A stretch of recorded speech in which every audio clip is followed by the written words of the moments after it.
ప్రభు అయిన యేసుక్రీస్తు వారి యొక్క నామం పేరట మీ అందరికీ శుభాభివందనాలండి. మొదటిగా దేవుని వాక్యమును చదువుకుందాం. నేను మీకు క్షేమము కలుగజేసెదను. దేవుడి వాక్యమును దీవించునుగాక. మహాగణుడా, మహోన్నతుడా, మీ ఘనమైన నామమును బట్టి వందనములు. మరొక రోజును మాకు దయచేశారు. మీ కృప లేనిదే ఈ రోజులోనికి మేము ప్రవేశించలేము. మీ అపారమైనటువంటి కృపను మా ఎడలో చూపిస్తూ అనుక్షణము మమ్మల్ని ఆదరిస్తూ ఎంతగానో సహాయం చేస్తూ ఉన్నారు. గడిచిన రాత్రి చక్కటి నిద్ర దయచేసి మీ కాపుదల మా అందరికీ దయచేసినందుకు స్తోత్రాలు. ఈరోజు నిబిడలో వారి దినచర్యను ప్రారంభిస్తూ ఉంటుండగా నిబిడలకి మీరు తోడుగా ఉండండి. ప్రభువా, మేమేమై ఉన్నామో అది మీ దయ వలన, మీ కృప వలన. మీ కృప ఎంతో గొప్పది.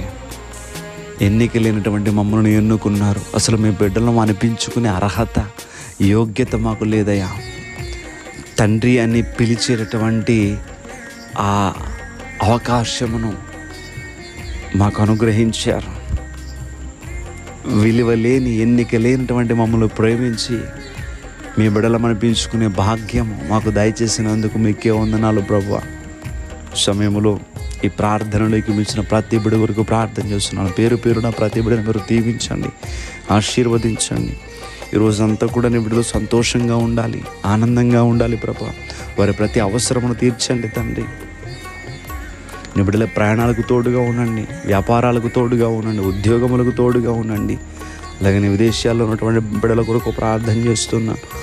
వారి రెక్కల కష్టాన్ని మీరు దీవించి వారికి ఓపికను, శక్తిని, ఆరోగ్యాన్ని మీరు దయచేసేటువంటి నీరసము లేకుండా ప్రభా మీ స్వస్థత వరకు అనుగ్రహించి ఇంకా వాక్యానుసారంగా జీవించే జీవితాలు మా అందరికీ దయచేయమని, మీరు ఆకడలో ఎత్తబడగలిగినటువంటి ఆ శక్తిని మాకు అనుగ్రహించమని యేసుక్రీస్తు వారి యొక్క నామం పేరట అడిగి వేడుకుంటూ ఉన్నాం మా పరమ తండ్రి. Amen, amen, amen.